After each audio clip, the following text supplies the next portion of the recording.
আসসালামু আলাইকুম। আজ ১ মে ২০২৫ বৃহস্পতিবার। সবাইকে বিশ্ব শ্রমিক দিবসের শুভেচ্ছা। শুরু করছি চেঞ্জ টিভি প্রতিদিনের গল্প অনুষ্ঠান। দর্শক, আপনাদের সঙ্গে রয়েছি আমি জাহিরুল ইসলাম টুটুল। শুরুতেই সংবাদ শিরোনাম। বিক্ষোভ করলেই চাকুরি যাবে সরকারি কর্মকর্তা কর্মচারীদের। বাংলাদেশের ৪ জেলেকে ধরে নিয়ে গেছে আরাকান আর্মি। এবার পাকিস্তানের পক্ষ নিল বেলুচের হিন্দুরা, চীনের চাঞ্চল্যকর প্ল্যান। এবার বিস্তারিত। রাজপথে ও সচিবালয়ে বিক্ষোভ করলে তদন্ত ছাড়াই চাকুরি যাবে, এটি দৈনিক ইত্তেফাকের প্রধান শিরোনাম। খবরে বলা হয়, অন্তর্বর্তী সরকার সরকারি চাকুরি আইন ২০১৮ সংশোধনের মাধ্যমে সরকারি চাকুরিজীবীদের জন্য কঠোর শাস্তির বিধান আনতে যাচ্ছে। এতে ৪.৫ দশক আগের সামরিক আমলে প্রণীত সরকারি কর্মচারী অধ্যাদেশ ১৯৭৯ এর কয়েকটি ধারা ফের যুক্ত হচ্ছে।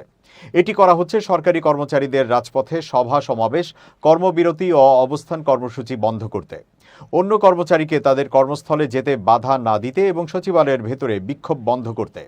সংশোধিত খসড়ায় বলা হয়েছে, কোনো কর্মচারী উল্লেখিত অপরাধে অভিযুক্ত হলে কোনো তদন্ত ছাড়াই ৮ দিনের নোটিশে চাকরিচ্যুত করা যাবে সরকারি কর্মচারীদের। জনপ্রশাসন মন্ত্রণালয়ের বিধি অনুবিভাগ এই সংশোধনের কাজ করছে। সংশোধিত খসড়া আইন শিগগির উপদেষ্টা পরিষদে উপস্থাপন করা হবে। এ বিষয়ে জনপ্রশাসন মন্ত্রণালয়ের যুগ্ম সচিব মোহাম্মদ শামীম সোহেল জানান, সরকারি চাকুরি আইন সংশোধনের বিষয়টি প্রক্রিয়াধীন রয়েছে। উপদেষ্টা পরিষদের বৈঠকে এটি তোলা হবে। জনপ্রশাসন মন্ত্রণালয়ের সংশ্লিষ্ট সূত্র জানায়, ২০২৪ সালের ৫ আগস্ট আওয়ামী লীগ সরকারের পতনের পর প্রশাসনে অস্থিরতা দেখা দেয়। একাধিক ক্যাডারের কর্মকর্তা আত্মগোপনে চলে যান, অনেকে দেশ ছাড়েন। অনেক কর্মচারী অনুমতি ছাড়া কর্মস্থলে অনুপস্থিত রয়েছেন। কেউ কেউ আবার অন্যদের অনুপস্থিত থাকতে প্ররোচিত করছেন। এমন প্রেক্ষাপটে সরকার প্রশাসনে শৃঙ্খলা ফেরাতে দ্রুত ব্যবস্থা নিতে চায়। সংশোধিত খসড়ায় বলা হচ্ছে, কোনো কর্মচারী যদি নিজে অনুপস্থিত থাকেন, অন্যকে অনুপস্থিত থাকতে উস্কানিও দেন কিংবা দাপ্তরিক শৃঙ্খলা বিঘ্ন করেন, তাহলে তিনি অপরাধী হিসেবে বিবেচিত হবেন। তদন্ত ছাড়াই তাকে চাকরিচ্যুত করা যাবে। প্রয়োজনে পদোন্নতি কিংবা বেতন কর্তনের মতো শাস্তিও দেওয়া যাবে। সংশোধিত খসড়া বিশ্লেষণ করে দেখা গেছে, অভিযুক্ত কর্মচারীকে ২ থেকে ৫ দিনের মধ্যে কারণ দর্শানোর সুযোগ দেওয়া হবে। চাইলে ব্যক্তিগত শুনানির সুযোগ মিলবে। এরপরও সংশ্লিষ্ট কর্তৃপক্ষ তাকে দোষী মনে করলে ৩ দিনের মধ্যে চূড়ান্ত নোটিশ দিয়ে চাকরিচ্যুত করা যাবে। অর্থাৎ সব মিলিয়ে ৮ দিনের মধ্যে সরকারি চাকুরি হারাতে পারেন কোনো কর্মচারী। জনপ্রশাসন মন্ত্রণালয়ের একটি সূত্র জানায়, অন্তর্বর্তী সরকার গঠনের পর অনেক কর্মকর্তা ও এসডি হন, অনেকে বিক্ষোভে জড়ান, কেউ কেউ আবার সচিবালয়ের বারান্দায় শুয়ে পড়ে প্রতিবাদ জানান। এসব ঘটনায় প্রশাসনে বিশৃঙ্খলা তৈরি হয়। সংশোধিত আইনের মাধ্যমে এমন পরিস্থিতি ঠেকাতে চায় সরকার। সরকারি কর্মচারীদের মধ্যে এই উদ্যোগ নিয়ে ব্যাপক উদ্বেগ দেখা দিয়েছে। প্রশাসন ক্যাডারের বিভিন্ন ব্যাচের কর্মকর্তারা নাম প্রকাশ না করার শর্তে জানান, এই আইনের মাধ্যমে মত প্রকাশের স্বাধীনতা খর্ব হতে পারে। কারো ভিন্ন মত বা অভিযোগ প্রকাশ করাকেও সরকার বিরোধিতা হিসেবে বিবেচনা করে শাস্তি দেওয়া হতে পারে। দৈনিক নয়াদিগন্তের প্রধান শিরোনাম, বাংলাদেশ ও মিয়ানমার একমত হলেই মানবিক করিডোর চালু। প্রতিবেদনে বলা হয়, বাংলাদেশ ও মিয়ানমার একমত হলে রাখাইনে মানবিক করিডোর চালু করতে পারে জাতিসংঘ। উভয় দেশের অনুমতি ছাড়া মানবিক করিডোর তৈরিতে জাতিসংঘ সরাসরি হস্তক্ষেপ করতে পারবে না। গতকাল জাতিসংঘের আবাসিক সমন্বয়কারীর কার্যালয় থেকে এই কথা বলা হয়েছে। ইউএনআরসি কার্যালয় জানায়, বাংলাদেশ থেকে মিয়ানমার সীমান্তের উপরে কোনো সহায়তা পাঠাতে প্রথমে ২ সরকারের সম্মতি প্রয়োজন। রাখাইনে নাজুক জনগোষ্ঠীকে সীমান্ত অতিক্রম করে সহায়তা দেওয়ার জন্য জাতিসংঘকে সংশ্লিষ্ট সরকারগুলোর অনুমতি নিতে হয়। আন্তঃসীমান্ত সহায়তার ক্ষেত্রে জাতিসংঘের জন্য এই বাধ্যবাধকতা রয়েছে। অনুমতি ছাড়া মানবিক করিডোর তৈরিতে জাতিসংঘ সরাসরি হস্তক্ষেপ করতে পারবে না। কার্যালয়টি জানায়, রাখাইনে মানবিক পরিস্থিতির অবনতিতে জাতিসংঘ উদ্বিগ্ন। জাতিসংঘের সংস্থাসমূহ বাংলাদেশে অবস্থানরত রোহিঙ্গাদের জন্য সহায়তা অব্যাহত রেখেছে। রোহিঙ্গাদের আশ্রয়দাতা হিসেবে বাংলাদেশের প্রতি আন্তর্জাতিক সমর্থন জোরদারে জাতিসংঘ কাজ করে যাবে। গত রোববার সাংবাদিকদের সাথে আলাপকালে পররাষ্ট্র উপদেষ্টা তৌহিদ হোসেন বলেছেন, রাখাইনে সহায়তা পাঠানোর জন্য বাংলাদেশের মধ্য দিয়ে মানবিক করিডোর তৈরি করতে চায় জাতিসংঘ। এ বিষয়ে শর্ত সাপেক্ষে নীতিগতভাবে সম্মত আছে অন্তর্বর্তী সরকার। যদি শর্তাবলী প্রতিপালিত হয় তবে অবশ্যই আমরা সহায়তা করব। পররাষ্ট্র উপদেষ্টার এই বক্তব্যের পর বাংলাদেশের রাজনৈতিক মহলে ইস্যুটি ব্যাপকভাবে আলোচিত হচ্ছে। কক্সবাজারের টেকনাফের নাফ নদ থেকে 4 জেলেকে ধরে নিয়ে যাওয়ার অভিযোগ উঠেছে মিয়ানমারের সশস্ত্র বিদ্রোহী গোষ্ঠী আরাকান আর্মির বিরুদ্ধে।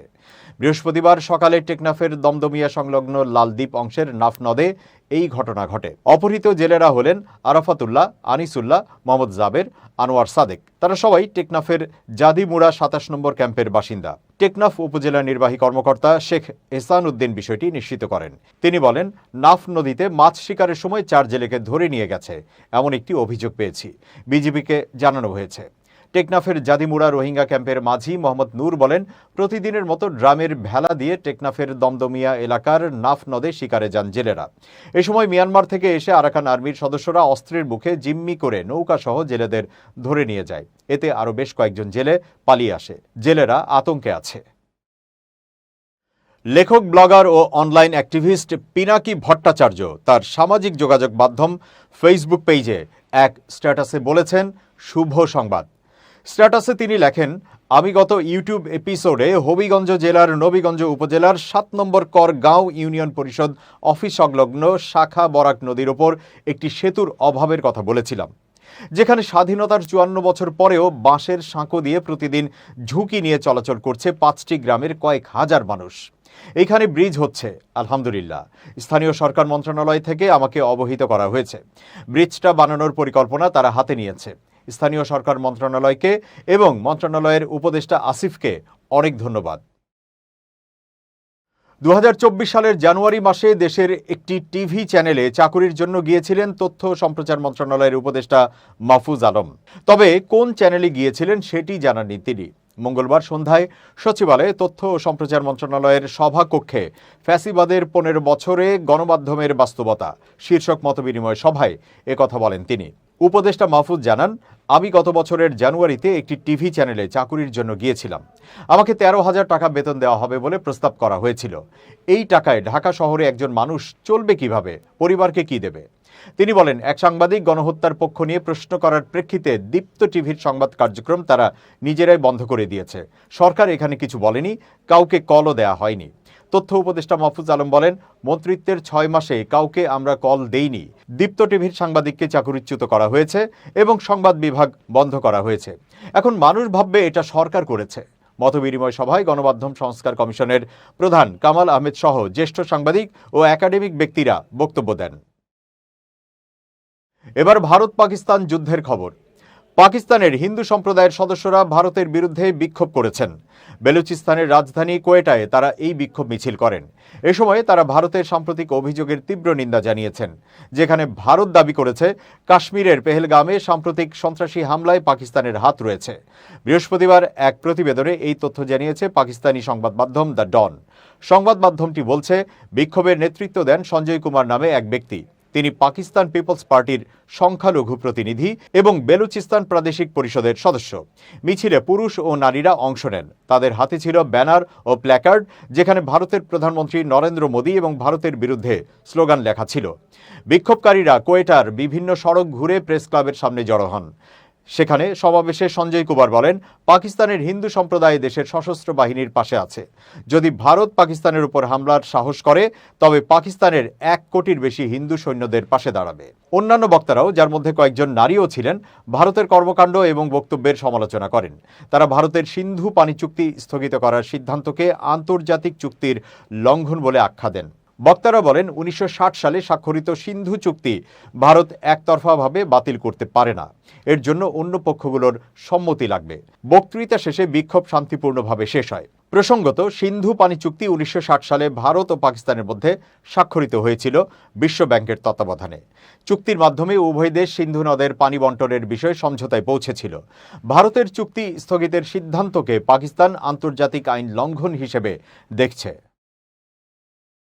জম্মু ও কাশ্মীরের পেহেলগামে সাম্প্রতিক সন্ত্রাসী হামলার পর ভারত ও পাকিস্তানের মধ্যে কার্যত যুদ্ধাবস্থা সৃষ্টি হয়েছে। উত্তেজনাকর এই অবস্থায় আগেই পাকিস্তানের পাশে দাঁড়িয়েছিল বেইজিং। এবার দেশটি বলছে সব পরিস্থিতিতে পাকিস্তানের পাশে থাকবে চীন। পাকিস্তানের পাঞ্জাব প্রদেশের রাজধানী লাহোরে নিযুক্ত চীনা কনসাল জেনারেল ঝাও শিরেন একথা বলেন। বৃহস্পতিবার এক প্রতিবেদনে এই তথ্য জানিয়েছে পাকিস্তানি সংবাদ মাধ্যম দ্য নিউজ ইন্টারন্যাশনাল। সংবাদ মাধ্যমটি বলছে, লাহোরে চীনের কনসাল জেনারেল ঝাও শিরেন বলেছেন, সব পরিস্থিতিতেই পাকিস্তানের পাশে থাকবে চীন। অবশ্য তিনি জোর দিয়ে বলেন, যুদ্ধ কোনো সমাধান নয়। পাকিস্তান ও ভারতের উচিত সংলাপ ও কূটনৈতিক পথে শান্তির রাস্তা খোঁজা। লাহোরে পাকিস্তান পিপলস পার্টির কেন্দ্রীয় পাঞ্জাব শাখার নেতাদের সঙ্গে এক উচ্চ পর্যায়ের বৈঠকে তিনি একথা বলেন। বৈঠকটি অনুষ্ঠিত হয় পিপিপি কেন্দ্রীয় পাঞ্জাবের অর্থ সম্পাদক আহমদ জাওয়াদ রানার বাসভবনে। ঝাও বলেন, চীনের সঙ্গে পাকিস্তানের সম্পর্ক কৌশলগত সহযোগিতা, অর্থনৈতিক উন্নয়ন ও নিরাপত্তা অবকাঠামোতে দীর্ঘদিনের। তিনি স্পষ্টভাবে জানান, চীন পাকিস্তানের সঙ্গে ছিল, আছে এবং ভবিষ্যতেও থাকবে, বিশেষ করে নিরাপত্তা, কৌশলগত সহযোগিতা ও অর্থনৈতিক উন্নয়নের ক্ষেত্রে। 2.5 ঘণ্টা স্থায়ী এই বৈঠকে জাতীয় ও আঞ্চলিক নানা বিষয় নিয়ে খোলামেলা আলোচনা হয়। ঝাও বলেন, চীন পাকিস্তানের বন্ধুত্বের শিকড় গভীরে গাঁথা। তিনি জানান, প্রত্যেক চীনা নাগরিক পাকিস্তানকে ভালোবাসে এবং পাকিস্তানিরাও চীনকে একই রকম ভালোবাসা ও সম্মান দেখায়। বৈঠকে আন্তর্জাতিক ও আঞ্চলিক ভূ রাজনৈতিক পরিস্থিতি নিয়েও খোলামেলা আলোচনা হয়। দুই পক্ষই দ্বিপাক্ষিক সম্পর্ক আরও শক্তিশালী করার এবং আঞ্চলিক স্থিতিশীলতা ও সমৃদ্ধির জন্য বহুপাক্ষিক সহযোগিতা বাড়ানোর বিষয়ে একমত হন। বৈঠকের শেষ দিকে দুই দেশই চীন পাকিস্তান বন্ধুত্ব চিরকাল অটুট থাকবে বলে পুনর্ব্যক্ত করেন। ঝাও বলেন, পাকিস্তান শুধু প্রতিবেশী বা মিত্র নয়, চীনের কাছে এক পরীক্ষিত বন্ধু। তিনি আরও বলেন, পারস্পরিক শ্রদ্ধা ও কৌশলগত সহযোগিতাই আমাদের সম্পর্কের ভিত্তি। এবার খুব জরুরি 1 মিনিট জানাচ্ছেন ইউনেস্কো ক্লাব পুরস্কার বিজয়ী সাংবাদিক আমিরুল মোমিনিন মানিক। খুব জরুরি 1 মিনিটে প্রত্যেককে আমন্ত্রণ। আপনি একটা নোটবুক বা ডায়েরি ব্যবহার করুন। সেটা হতে পারে ডিজিটাল নোটবুক। এখন মোবাইল ফোনে নোটবুকে লেখা যায়। আপনার সুবিধা মতো সেটা করুন, কিন্তু প্রতিদিনই যদি আপনার ভুলগুলো বা সফলতাগুলো লিখে রাখেন, তাহলে মাসের শেষে দেখবেন যে অনেকগুলো ভুলের তালিকা, অনেকগুলো সফলতা আপনার সামনে এসে উপস্থাপিত হবে। এইসবের মধ্য দিয়ে আপনি অনুপ্রেরণা পাবেন, নতুন নতুন ভালো কাজ করতে সাহসী হয়ে উঠবেন। ভুলগুলো প্রতিনিয়ত যদি আপনার সামনে থাকে, সেগুলো যদি আপনি দূর করার চেষ্টা করেন, তাহলে 1 মাস, 2 মাস, 3 মাস পর দেখবেন একই ভুলের পুনরাবৃত্তি হচ্ছে না। ফলে কাজগুলো সহজ, সুন্দর এবং সাফল্যময় হবে। আমরা চাই আমাদের জীবন নির্বিঘ্ন হোক, আর জীবনকে নির্বিঘ্ন করতে একই ভুলের পুনরাবৃত্তি রোধ করতে হবে। আর এটাই হচ্ছে বড় কৌশল। ভালো থাকুন, শুভেচ্ছা নিরন্তর। দর্শক, এবার দেশের বাইরের খবর।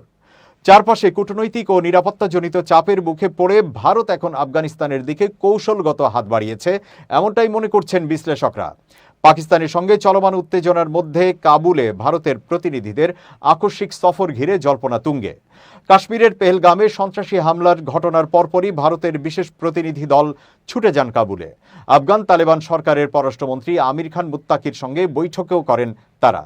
ভারতের দাবি, সম্পর্ক জোরদারই এই বৈঠকের উদ্দেশ্য। তবে সময় ও প্রেক্ষাপট বিশ্লেষণ করলে এটি নিছক সৌজন্য সাক্ষাৎ নয় বলেই মনে করছেন বিশেষজ্ঞরা। সাম্প্রতিক এই সফরকে ঘিরে আলোচনায় এসেছে এক নতুন কৌশল, আফগানিস্তানকে পাকিস্তান সীমান্তে সক্রিয় রেখে দুই দিক থেকে চাপ তৈরি করা। যুদ্ধংদেহী মোদী সরকার হয়তো সার্জিক্যাল স্ট্রাইক বা বড় আকারের সামরিক অভিযানের কথা ভাবছে।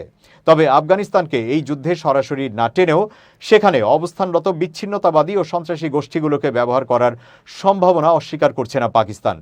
পাকিস্তানের অভিযোগ, ভারতের গোয়েন্দা সংস্থা রয়ের প্রত্যক্ষ মদদেই বেলুচিস্তান ও খাইবার পাখতুনখোয়া অঞ্চলে সন্ত্রাসী হামলা বেড়েছে।